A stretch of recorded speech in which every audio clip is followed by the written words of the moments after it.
All right. I don't know how much snow we got, 3 inches. I should measure it, I guess, but just enough to have to do it because it's going to be really cold.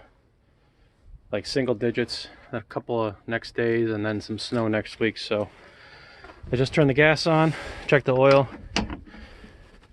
and we're going to try a cold start and see what happens here.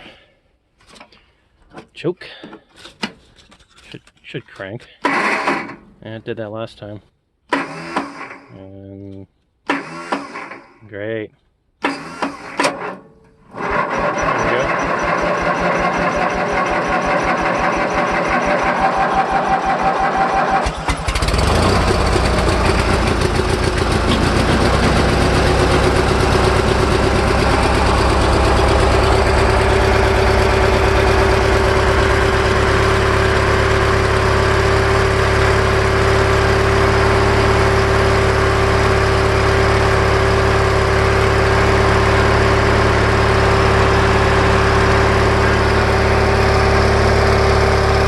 That warm up a little bit and I'll go clean some cars off and come back.